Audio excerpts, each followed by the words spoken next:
Welcome to the Warships Podcast with your host, Kellorn, Venacera, and Arun.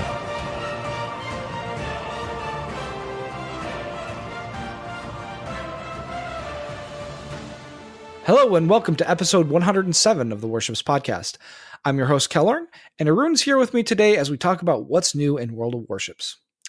So, last time we talked, 2 weeks ago actually, we talked about some of the new ships that we had just gotten for testing, Arun, and you hadn't gotten a chance to test a lot of them yet. So now, we've got Wichita, Prinz Eitel Friedrich, West Virginia, 1941, Dreadnought, and the Tier 8 Vanguard, which did get some updates since the last time we talked. Could you give us your impressions now that you've had a little more time with these ships? So I think Vanguard is awful. Well, maybe not awful. It just didn't feel like a fun ship to play. I do think the changes made her decent at least, but there's nothing that would make me want to play that ship, because it's like, if you were to think in terms of gimmicks, the gimmick of that ship is the fact that she is now more maneuverable as a battleship than any other battleship, and that's kind of it. It doesn't really impact the gameplay all that much, because you can't really do something special that you couldn't before as a battleship, because, well, you still get hit hard if you show broadside, which I suppose is good now, because it's harder for them to hit you on the broadside, but your guns still are, I don't know what to call them. I would say bad, but I don't know if that's actually the case. The ship just doesn't seem to do all that much in my hands. Maybe other people had more success. And that's the thing for me is that, yes, they made it into an interesting ship to drive around, but that's not why I play battleships. I play battleships to shoot the guns, and that's just really not a fun experience in Vanguard for me at all. Yeah, I mean, the guns don't feel all that accurate, although I have never had much success even with the Warspite, despite what everybody else says. And even if you ignore that, the penetration just seems mediocre. Then there's the fact that you're tier 8, which means you're going to run into tier 9s and 10s often enough. And the problem with that is, with the guns that she has, that you can't overmatch 27 millimeters of armor, which quite many of the cruisers at that tier have. And you only get to fire 8 guns, so it just feels really, really awkward in my opinion. Yeah, I mean, the 8 guns thing isn't so big of a deal on ships like Bismarck because, well, Bismarck and Tirpitz have other weapon systems that that are effective. But also, the initial velocity of the shells for both Bismarck and Tirpitz and some of the other 8-gun tier 8 ships, it's just so much higher that it makes they do more damage, or they do, not more damage, but they have more penetration. It's just not the same. Like, it's such an awkward ship. I mean, historically it was an awkward ship, and fitting it into World of Warships was always going to be a problem. But it's just ugh is what it is. It feels like to shoot the guns. I think they should have given her much more penetration power. I don't know how they would do it. I mean, you'd still have the overmatch problem against cruisers, but at least you'll be able to penetrate battleships properly, which I think would have made her maybe not as annoying to play, I suppose. But how about some of these other ships particularly, I'm actually curious about your opinion about West Virginia, because I actually really like where West Virginia is at tier 6, and I'm really worried that we're going to see significant downward changes before it gets released. So I think the opinions you're going to have on that ship are going to be massively colored by whether what kind of matchmaking you get. And since during testing, at least I don't play all that many games. I mean, sure, I'll play some, but it's very likely that when I test some of the ships, that my experience gets colored simply by what I would call RNG. That is, I don't mean hitting things, but rather whether I get tier 6 matches or tier 8 matches. And in my opinion, the ship performed rather well. I had no real problems, but I also had some favorable matchmaking in those. So perhaps that's why. But I don't really have many problems with the ship, except the fact that I don't think I would play it, but that's simply because I don't really enjoy slow ships. Well, battleships anyway. Fair enough. How about the rest of especially Wichita, which I found to be a really interesting one to play at tier 8. Wichita didn't actually feel like a heavy cruiser to me. It performed. Well, technically, it's not. It's a really weird hybrid because it's got a light cruiser hull and heavy cruiser guns. Yeah, we talked about that, and that's exactly what it felt like. Although I really wish we had the penetration statistics for AP on all of these ships, because it would make the whole informed opinion thing easier. Because right now we have to basically rely on these data mine stats or calculators or something along those lines. And it kind of makes it difficult to know. Perhaps because I don't know, is Wichita's AP strong? Like, is it as strong as other heavy cruisers at that tier? I mean, they're the same guns. They are literally the same guns with the same stats as New Orleans. And Baltimore. So that got nerfed. I forgot. So the ship, I would say, I didn't really have any problems. It performed kind of like, actually, I would say even better than the New Orleans. Like, it just seemed better to play. But that's probably because of the... Well, New Orleans is A, tier 7 now. And B, the detection range on Wichita is so much lower than New Orleans. It's just a completely different feel of a ship to play. Yep. And I mean, I thought the ship was fine. I just don't know how interesting it's going to be as a premium ship, considering the, what would you call it at this point? The mid-tier? Or basically from like tier 6 on, the American cruiser line is kind of plays all the same, and Wichita doesn't really bring anything unique to that. You basically play the same way. And I mean, in that sense, it wasn't bad, but it also wasn't very exciting. So I think some people are going to like it. Others probably will find her boring, but I had no real issues with the ship. Prince Eitel Friedrich, that one, I don't see why anybody would really want that ship. It just seems so... That's so funny because you and I don't like that ship, but there's a whole bunch of the CCs that are just ecstatic about Friedrich. They love that ship, and I just don't get it. I don't understand why people like that ship. What was the other ship? There was one more, right? Oh, Dreadnought. Dreadnought, yeah. So I thought Dreadnought was fine. Problem is it's tier 3 ship, so it really doesn't matter if it's fine or good or bad or anything like that. It's more like a collector ship more than anything else. So few of these things really matter. And I thought the ship was okay.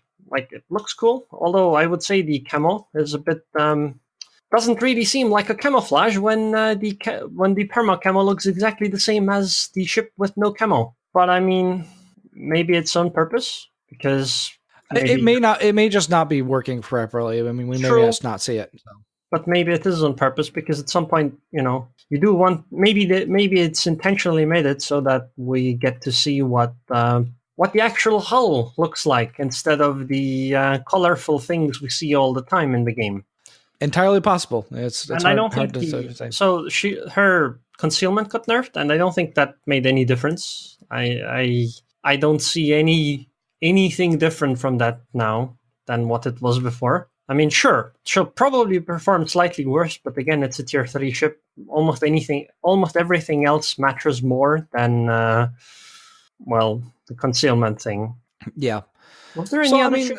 No, that's it. That was all the ones that we've had to chest. So I do want to move on to talking about that. The World of Warships, just this morning, the World of Warships development blog announced a slight nerf on Super Test for the server that they're going to do some testing on before it comes to live for the Pan-Asian destroyer Yu Yang. As mentioned in the blog, Yu Yang has historically kind of been an overachiever, at least in random matches at tier 10. So in response, Wargaming intends to increase gun reload from 3 seconds to 4 seconds and the torp reload from 136 seconds to 156 seconds.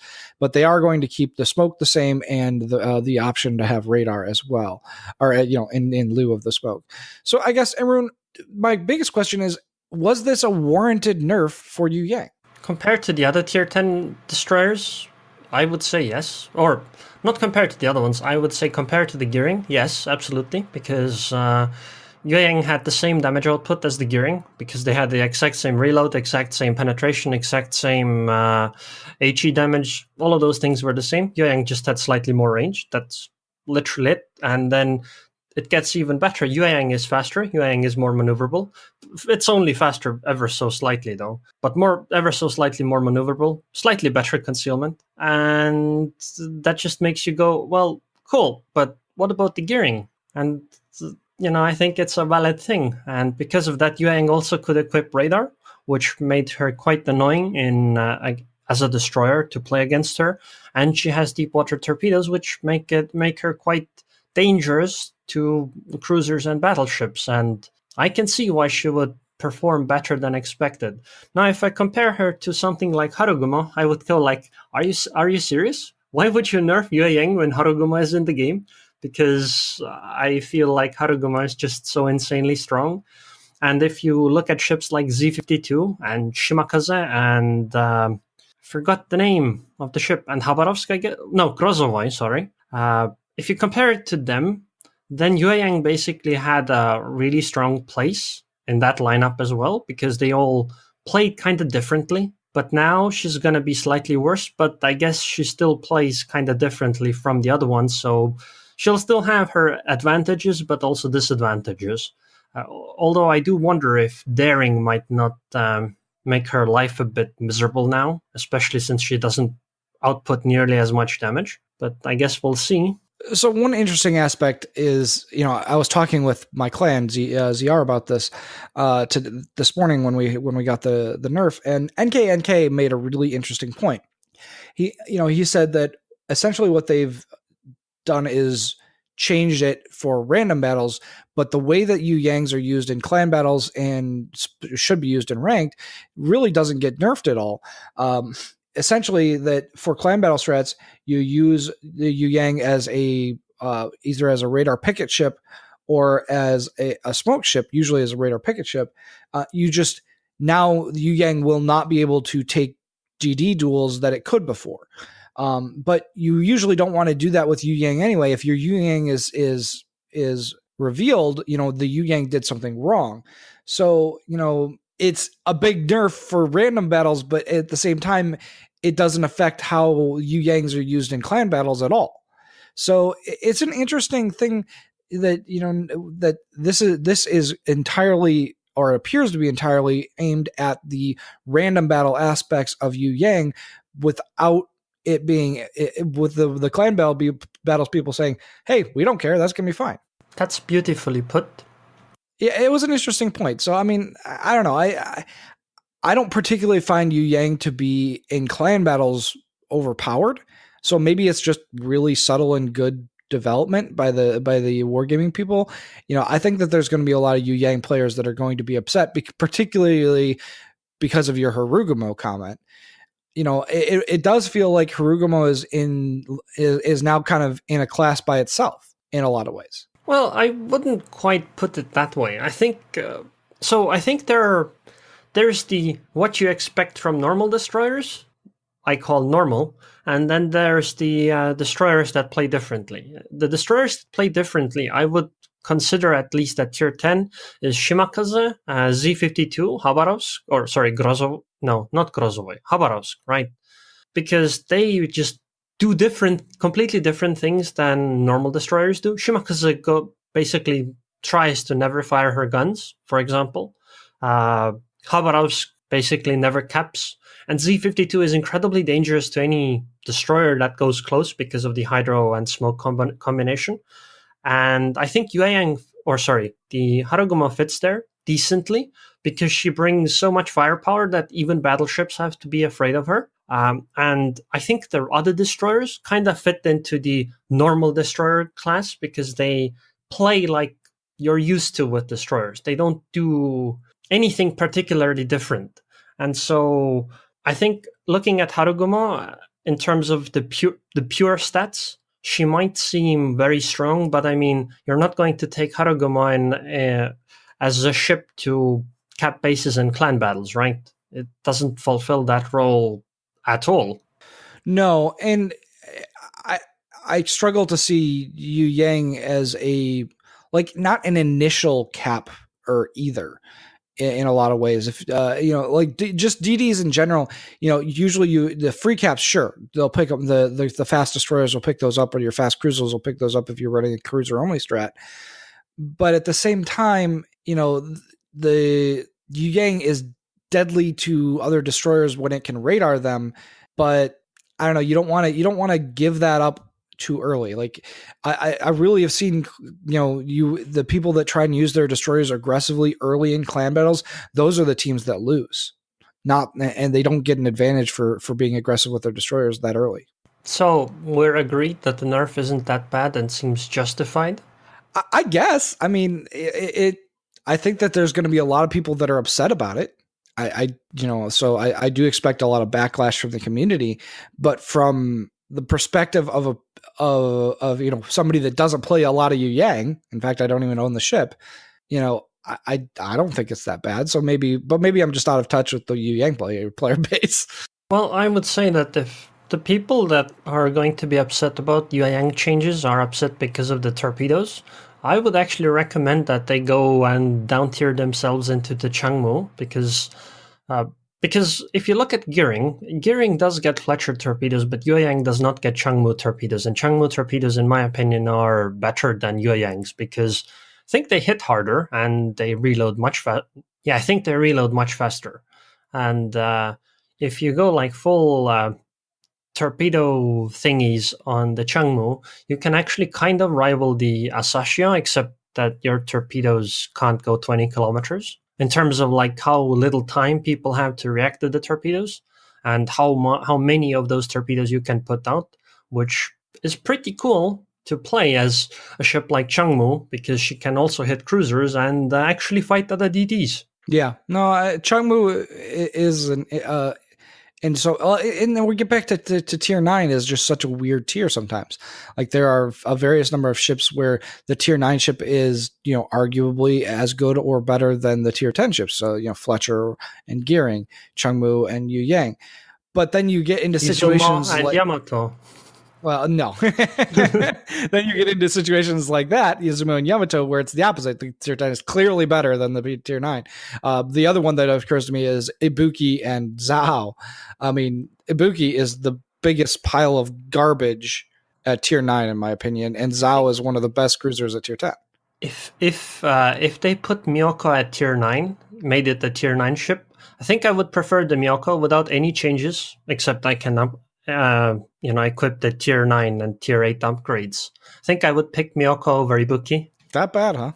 Well, we do have some buffs to talk about for IJN cruisers in a little bit. So, but we'll table that for that discussion. Sound good? Sure. And moving on to another tier 9 ship, I guess. Yeah, we are moving on to another tier 9 ship. So Jean Bart is the first tier 9 ship offered both for in-game currency as well as in the premium cash shop. The price is not significantly higher than the tier 8 premiums at $79.99. And I'm honestly in a bit of two minds about this. I'm really saddened to see that Wargaming decided to go against their earlier word of never selling a premium higher than tier 8. But at the same time, they're offering it for coal and in-game as well, which is a non-cash type of currency. So where do you fall on the spectrum, Aaron? Are you outraged that they are selling a tier 9 premium for cash? Or are you like, it doesn't really matter because it's tier 9? I mean, we should all be really, really happy about this. I mean, think about it. Wargaming said that they would never sell ships higher than tier 8. Now they're selling the Jean Bart. Wargaming said that submarines will never be in the game. Now we have submarines in the game. And Wargaming said that we're not going to have a combined arms game. So I'm looking forward to trying that game out. On a more serious note, though, I'm not really outraged. In fact, I'm a bit lost because I would like to defend the idea that they're selling and trying this out more. But because I'm a contributor, I'm kind of afraid that people will go like, oh, he's just chilling out. Because I'm really not. I just don't see much of a problem. So I've seen two issues. One is the fact that they sell that $150 package thingy on it, right? And issue number 2 is the fact that they're selling the tier 9 ship. I can understand the tier 9 ship sale thing, but I think it's fine if Wargaming tries it out because, well, it's a tier 9 ship. I don't really see much of a problem because they'll probably get a lot into tier 10 games, and tier 10 means that those tier 9 ships aren't going to perform that well, and I don't really have much of a favorable opinion of the Jean Bar anyway, which means that it's going to be... I don't think it's going to affect gameplay if you're opposing that. If she's on your team, maybe, especially if she's piloted by a new player, but as Wargaming said, it's kind of rare that the new player will buy something so expensive, so it's probably most of the time not going to be much of an issue. So here's the question. Now that the door for tier 9 premiums is open, would you be of the same opinion? No. If they sold Missouri? Oh, Missouri. Honestly, yes, but I from what I understand, they don't want to sell the Missouri because she's too strong. No, that's what I'm saying. This is a total hypothetical. Like, in terms of selling Jean Bart, I'm totally on board with you. If as a ship, like as a tier 9 ship, I do not find Jean Bart to be particularly overpowering. I don't think that it, as a premium, it's going to wipe the waves or anything like that. So from a pure looking at the box of Jean Bart, I don't really have a problem with them selling Jean Bart as a premium. My problem becomes, okay, now you've got one tier 9 ship for sale. Now you also have Missouri, who a lot of people want to see brought back to the game that they can buy either for free XP or for coal or whatever. If they decide, okay, well, we're going to dual sale that, that's when I start to be like, ooh, I don't know that this idea of tier 9 premiums is a good idea. So it's kind of a foresight problem more than a current problem. Honestly, I would like to see that. I don't really care how. I would like it if other people were able to get the Missouri now, because she's clearly a fairly unique ship, and I can... So, over time, at first, I didn't give a single damn about any of the naval history stuff. I just did not care at all. But over time, I have understood more and more about it, and I can completely understand why people would want to have the Missouri just because of the name. And I think because of that, I think it's really foolish not to enable people to get the ship. On the other hand, my issue is with the fact that the Missouri is, I guess, too strong. And because of that, I'm kind of wary if they want to sell it again. But this is also, I have two opinions on this. On the one hand, it's okay if it's limited. It won't affect as many games. On the other hand, it means that the people who have it have an advantage that other players that didn't play at that time will never be able to match up to. And I don't think that's a good thing for the game in the long run. Personally, I think Wargaming should never have considered ships like the Missouri, Musashi, or any other reward ships as premium ships, because their idea is that they're not going to nerf premium ships due to potential legal reasons, from what I have understood that the community has said. Now, why is that? That's because people have bought something, and then there's consumer advocacy groups and all those things. But Missouri isn't a ship you ever bought. It's a free XP ship. It's something you earned in the game, which means that I think it should have been classified as a separate category, like a reward ship, and then Wargaming would have been able to balance the ship better. Same goes for the Musashi, for example. And I think Wargaming should have done that, and if they did something like that, I think it would be quite okay to have the ship available again, although I guess they wouldn't be able to sell it then. Yeah, I mean, like I said, it's a controversial ship, and the idea of Jean Bart being for sale really just opens that door in a lot of people's minds of, oh yeah, here, give me my money, my credit printing Missouri that I want to buy for cash. Also, another thing I'd like to mention is that, in my opinion, at least from my perspective, looking at a video game ship that costs $80, I'm like, wow, that's incredible. My hat goes off to people who actually buy it. But I suppose is it 80 euros as well, or what is it in euros on the EU server? I don't know, because I look at it, wow, it's a tier 9 premium ship. Yeah, that's going to be expensive, and that's literally it. because there's no point in looking at it because I know it's going to be way too expensive. I can check it out, I suppose. But I mean, what I'm trying to say is that $80 is insane for a price for a single ship, in my opinion. And because of that, I don't really see... I find the price to be so high that I don't think many people are going to get it. Wait, no, it's actually 66 euros, which should be... I guess it is 80 Which bucks. is saying $73 for me. Yeah.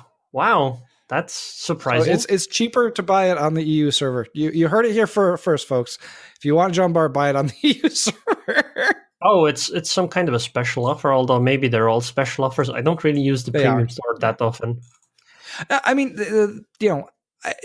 yes, it's expensive, but I know that there's a bunch of people that are going to buy it regardless. I mean, it's especially I have to feel it like on the EU server, it's going to be even more popular. I mean, Jean Bart for the French community is the Missouri of the French community. In fact, I think it's really cool though that from a free-to-play perspective, as somebody that has played many free-to-play games. And I think it's really cool that people can earn the same thing purely in-game. And I think that's a nice thing to try. Oh, yeah. No, that aspect of it, I think, is good. Like, that is the redeeming aspect. Like, I would think this is a completely negative that all they sold Jean Bart was for in the premium shop. But the fact that you can get it in-game, if you want to do it in-game, I think that is really, really positive. So in that aspect, yes, I absolutely agree. It's just that it's still in the premium shop and it's tier 9, and they said they weren't going to do that, and that bothers me because they yes, you made a humorous joke about the combined arms thing, but I want to be able to hold Wargaming to their word. I want them to be.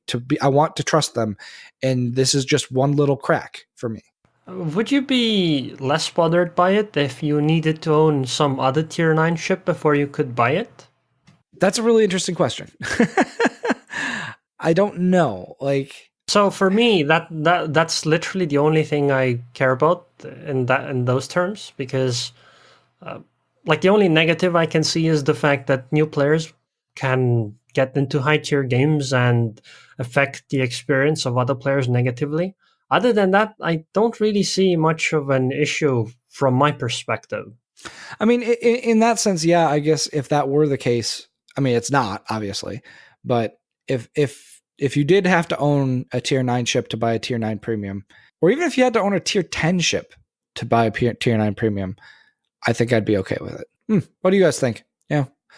Get back to us on that one. That's an interesting, that was a good question, Aaron. But we do have some other things to talk about this week. Aaron, you and I talked about ranked sprint pretty extensively last time, and you were pretty negative on ranked sprint at that point. Does the second season of ranked sprint change your mind at all? Because it's kind of underway, and because it's 8v8 versus 6v6. So from the theoretical perspective, I still have the exact same complaints as I had then, but this time I've had a lot more fun because I've played the Nicholas and it's so damn easy, because you can, I don't know why, but I can pretty much guarantee that I can take a few destroyers out unless I misplay, and in that case we tend to win fairly easily. So my experience has been very, very good, and I don't know. Although I would say that it's still short, which means that there's not going to be much of a player filtering, so it's probably not going to be anywhere near as fun as normal ranked season for me. So I guess we talked a lot about last time about the fact that the premium ships were just kind of better at tier 5 than the non-premium ships. You said you've been playing Nicholas. Do you feel like Nicholas is the best destroyer at tier 5 for ranked sprint? And if so, why? No, I think Gremyashi is better. I just don't have the ship. And the reason why is that Gremyashi puts out so much damage. It's ridiculous. Gremyashi out-damages the Furutaka, Kirov, and I believe the other destroyers, except maybe Nicholas. I haven't actually run the numbers on that ship. So you still think that one-on-one in your Nicholas, you lose against a good Gremyashi player of equal skill? That depends, because Nicholas does have some advantages because of her maneuverability. Problem with Gremyashi is her very slow turret reverse, which means you can't do nearly as much evasive maneuvering in combat, whereas the Nicholas probably can do a lot better. I mean, I did notice that when I was gunfighting other destroyers, is that, the turret traverse is a really big issue on Gremyashki. It's but I still felt like it's really a good destroyer. Yeah, but then you'd have to also consider the fact that Gremyashki can stealth torpedo, whereas Nicholas can't. So that's also a difference. Yeah, Nicholas does deal more damage than Gremmy, so you probably should win every fight. Gotcha. Well, there you go, guys. If you're having a problem with Gremmys, play a Nicholas. It's pretty easy to get one, too. Also, does Nicholas have the torpedoes on both sides? Yes, which means you can just drop so many torpedoes. Yeah, I thought that was the case. That ship, like, I've seen a lot. It's some serious torpedo spam. I mean, they're not very long range, but it's torpedo spam. Yep. Actually, it's not that bad. I mean, it's 5.5 kilometer torpedoes, but your concealment is 5.8, meaning that if a ship is coming closer to you, you are actually a torpedo threat to them. Yeah, Zhao's used to do that to me all the time. They would dump torpedoes while I was coming at them, and I wouldn't think about the fact that they could get me before they got the 12-kilometer torps. Mm-hmm. There are so many destroyers now, though. It's you go into like a ranked match, and it's like, okay, so half the team is destroyers, and then there's some other ships, but you can more or less ignore what the other ships do. If you kill all the destroyers, you win the game. If you lose all of them, you lose the game. Well, that's kind of ranked in general, though, isn't it? Sure, but I don't think I usually had many ranked games where there were 5 destroyers on both teams. So do you like the 8-on-8 format of the second season more than the 6-on-6? I think from a conceptual standpoint, it's probably better with divisions because a division makes up a smaller percentage of the team.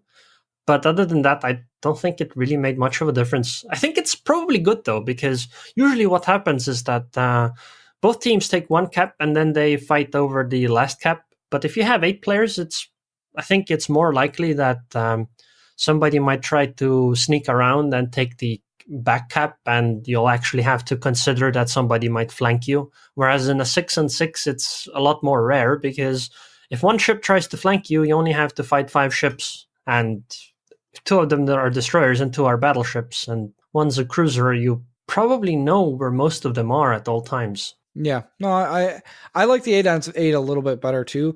It is extending games a little bit. Like the first ranked sprint season, the games were fast. Like I think I was averaging under 10 minutes a game in the first season. These are creeping up into the 13, 14 minute region quite a bit more often. So the first match I played in ranked sprint 2 lasted 5 minutes and 5 seconds. We won. You just got to be contrary, don't you, Aaron? I mean, it was the first game. That was very, very obvious to me. But it hasn't really been like that for the other matches. All right. Well, we also got an announcement recently on the dev blog about secondaries on a number of ships on Super Chest are being changed from AP to HE fire. This is really affecting kind of the low to mid-tier German battleships, as well as all of the Japanese battleships. Ships like Nagato and Amagi that have the 140 millimeter guns that were shooting AP. So I guess, we Japanese ships, we never took HE, or we never took secondary builds because those guns were firing AP and they just weren't worth it. With them changed to HE shells and actually going to probably do a fair amount of damage to other ships, is this a new dawn for secondary specs in World of Warships, Arun? Or do you think that it's going to be more of the same old, same old? I don't know, because this is something I think I don't even know if we could find out I could find out once I test this, because it seems like such a mechanic that's difficult to figure out properly. I'm guessing that we're not going to see many secondary builds at first, or we are for a moment, but then people figure out, hey, the old build where we want full survivability is probably better. I think that's what's going to happen, but it might be that secondary builds are worth it. I mean, Yamato has, for example, that 155 right at the front, right? Which means that it can fire straight ahead. Yeah, the problem with Yamato is that its secondaries die way too easily. I've tried secondary builds on Yamato before, and Man, they're grouped so clustered together on the flanks of the ship that, I mean, if you are on fire even once, they're back to practically all dead. I guess that's true. But the 155s, though? They die too. They're really vulnerable. Oh, okay. Yeah, never mind. That's going to be sad then. I mean, like, I whenever I play my Yamato, I often see that front 155 just destroyed. Like, it's gone. What might be interesting, though, I think, is the lower tier ones that are going to have 155 HE secondaries at like tier 5. That one might be very interesting. Actually, the ones that will interest me are going to be Nagato and Amagi. Yeah, I guess that they're 140 millimeters, though. Yeah, they are 140 millimeter guns, but there are a lot of them along the hull on both of those ships. And, you know, they previously fired AP, so they weren't very effective against destroyers or anything really. And those are the tiers that you can kind of take advantage of the manual fire control for secondaries. Oh yeah, and the other thing to consider is that, which I forgot, is that standard armor at tier 7 and below is 25 millimeters, which means that your 140 is fine. So you don't even need IFHE on your battleship. No, unfortunately, that is with IFHE. Oh, okay. But I mean, I meant that if you went that route, you would still pen that. Hey, it's all about the fires, honestly, from secondaries, in my opinion. The direct damage is never, even on the German battleships, the direct damage from your secondaries, it's not that impressive. It's really about the fires that they set. Well, I actually think the direct damage is impressive if you fire at cruisers. Like, secondaries are something that people don't consider to be very dangerous, but if you sit in secondary range long enough, that does add up as a cruiser.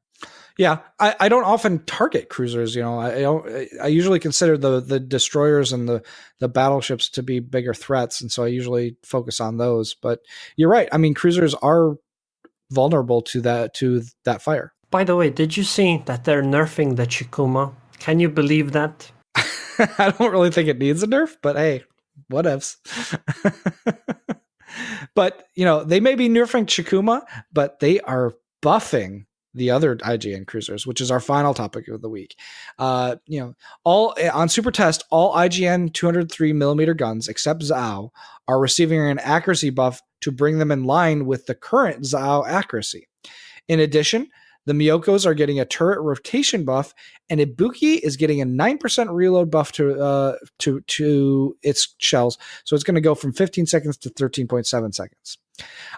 Finally, the mid-tier IJN destroyers, which I think is maybe the most interesting thing here, are getting an HE buff to their damage buff to their guns. And it's a pretty significant one, like 25 or 30%.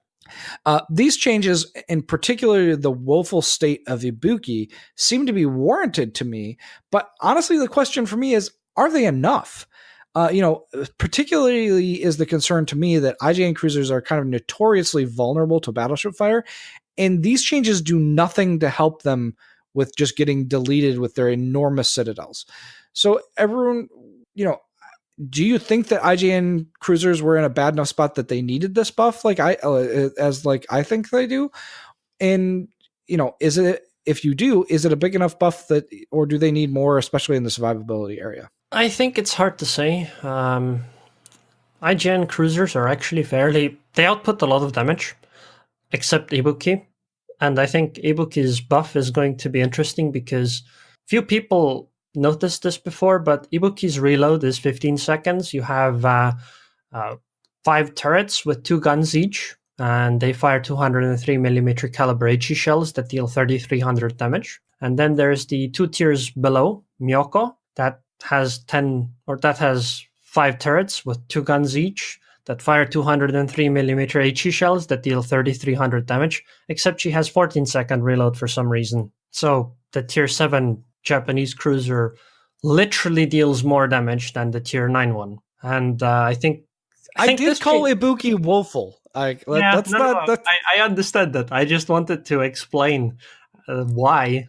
One of the big reasons is why Ibuki is so negatively seen. It's also a giant floating citadel? I mean, it's kind of like the earlier ones, except now it's at a tier where it's a massive downside. I think Miyoko, for example, and Atago is fine. Mogami, sure, I guess maybe, but I think she's mostly fine too. Especially since the Miyokos are getting turret traverse buff, which is probably the worst thing they had. It's going from 4 to 5 degrees, right? So that's a 20% buff. That's pretty big. Yeah, no, they were used to be very, very slow. Now they're going to be quite good. And I mean, I think the buff is good. In fact, the accuracy buff, so basically ship classes have different types of dispersion curves. But basically, destroyers are more accurate than cruisers, and cruisers are more accurate than battleships. And the curve makes it work out like that. And Zao is the one cruiser that has a dispersion curve that looks like a destroyer's, which is why she is so accurate. And I'm guessing this change means that the other Japanese cruisers are going to be the same. And I think that's a good thing. The interesting thing to me, and what I don't know is this when they say accuracy, are they increasing the sigma, which I don't think is the case, or are they changing the dispersion values? Which I think that's what they're doing. They're changing the horizontal and the vertical dispersion values to match something like Zao. But I mean, I think that in a way it's going to be really interesting because you're going to see Japanese cruisers kind of become these, sniper accurate at long range at all tiers, and it's going to be consistent all the way to tier 10. Yep, and I think that's a very, very, very good thing. Especially the one thing I am kind of interested in, though, is that Furutaka is included, and I don't think that ship is performing that poorly right now. Especially if you look at the ranked sprint 1, she was the best performing tech tree ship, from what I understood. So she's, I guess, going to be even better. And it's kind of ironic considering her past. She wasn't exactly seen as a decent ship. Oh man, the 6 little individual 203 millimeter guns or whatever. Oh man, that was terrible. Yeah. So what is interesting to me, Arun, is we talk about seal clubbing sometimes and going and playing low tier battles, and frankly, when I want to seal club in something that is a tech tree ship, I've reached out and played Furutaka just for that reason before, just because of how good it is at that tier. I mean, the 10-kilometer torpedoes with the angles that you get on Furutaka are insane at tier 5. I have thought for a long time that I need to make a Furutaka video because I think most people don't understand just how good that ship is at right now. Yeah, it's a seriously misunderstood ship for sure. If you guys want to have some fun, go get a Furutaka, fully upgrade it, and just play some really hilarious random matches at tier 5. And it's just made worse by the fact that the people that are playing tier 5 battles generally aren't very good. Yep. Also, I'd like to mention that if you're somebody that cares deeply about stats you see on websites like WoW's numbers, I would recommend playing the ARP ships, the Miyokos, because for some reason, if you do even slightly decently, you get very, very, very high, I don't remember, what do they call it? PR Unicum? Or VTR ratings? Yeah, I think it's PR, personal rating or something like that. So you can farm that really easily. Yeah. Massive hacks and cheats right here on the Worships podcast, guys. You heard it here from Arun first. And if they're going to ban somebody, ban him, not me. Thanks. You're welcome. Thanks, Arun. That's all the topics that I had this week. Did you have anything that you wanted to cover, Arun? Wait, weren't we going to talk about the Japanese destroyers in that same post? Oh yes, we are. We do. Thank you. I actually think it's the Japanese destroyers are a little more interesting because gunfighting in Japanese destroyers is something that is just like anathema to what you want to do. But they didn't include Shimakaze. They didn't include the tier 9 destroyer. What is it? Yugumo? Are we reading the same post? Did they? And I'm just... It literally says, Hatsuharu, Fubuki, Shiratsu, Akatsuki, Kagero, Yugumo, Shimakaze, Shinonome, Asashio. Oh, okay. B. Wait, what? Asashio... What's that? Asashio B. I don't know what Asashio B is. And then there's Harakaze too. I'm guessing Harakaze is only the bigger guns. Anyway, I do think that this is now that hey, it didn't even include Yugamo Shimakaze, so I apparently can't read. So let's we'll just slide over that particular deficit of mine. But regardless, I do think it's a really good thing, particularly for the kind of the mid-tier Japanese destroyers. Do you remember when we had a couple years ago? We had the tier 6 ranked season in the summer. Is that the one where Mitsuki was scouting everything? No. It was 2 years ago. So it was the summer of 2016. So it was like the Fuso and Fubuki Spam Fest. I don't remember, because wasn't Fubuki tier 8 back then? No, it was right after Fubuki had moved to tier 6. So it has the two guns, the one in front and one behind. I was gunfighting a lot in my Shinonome and in my Fubuki. Oh, and right. Do you remember? Yeah. So, gunfighting in Fubuki and Shinonome was a really interesting experience. And, I think it's going to be even more viable now because people weren't expecting, Fubukis and Shinonomes to shoot at them. Yep. I think I know who is going to be incredibly happy about this change.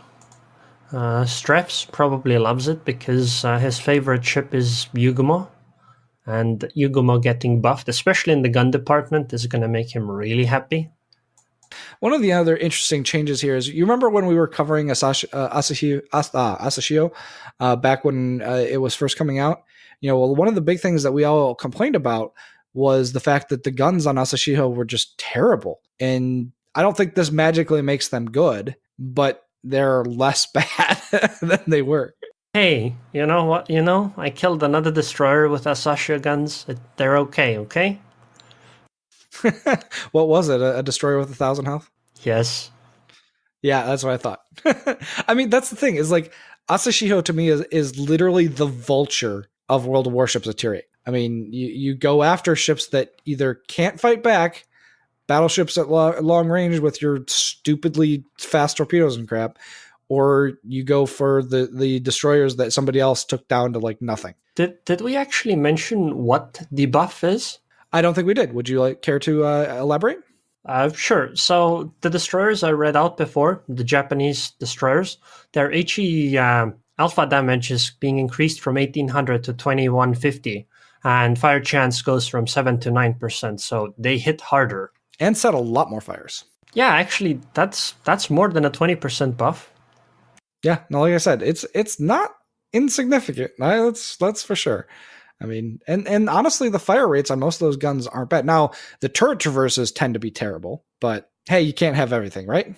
Well, sometimes you can. Harugumo. I did notice that Harugumo and the Duck Sisters are not included in this particular buff. Well, I would be rather alarmed when their HE would be buffed to 2150 of alpha damage. Alarming is the word, that's for sure. I mean, I bet Harugumo would be like, hey, Worcester, you know what? Today I deal more damage than you. Good night. So where is Harugumo on the theoretical DPM chart? Like Des Moines. Compare it to literally Des Moines. That's so insane. I mean, obviously they're 100mm shells. You're never going to do as much damage as a Des Moines 203s, but still, like, just the idea is insane. What do you mean? I don't understand. Well, I mean, your shells are going to shatter a lot more than Des Moines will. Why? So I know they got their buff, but there's what's the threshold for when the Harugumo shells shatter now? 100 divided by 4 is 25. Multiplied by 1.3 is 32.5, which means that you can penetrate 32 millimeters of armor.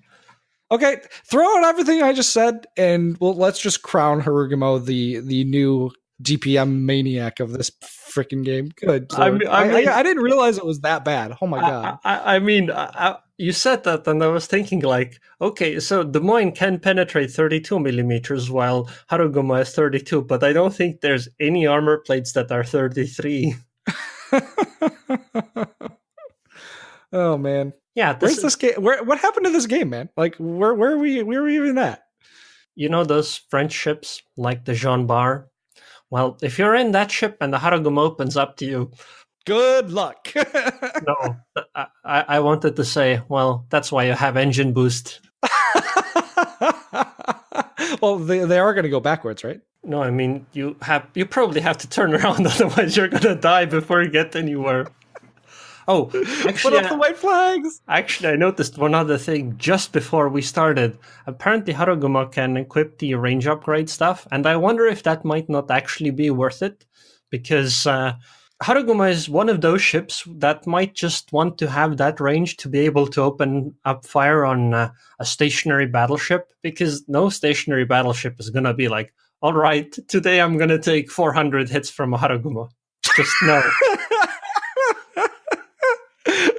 Can you maintain a continuous stream of shells across the sky with Haruguma, like with no breaks? I don't know. I mean, there might be a slight break between the last turret and the first firing, but it'll probably be very slight.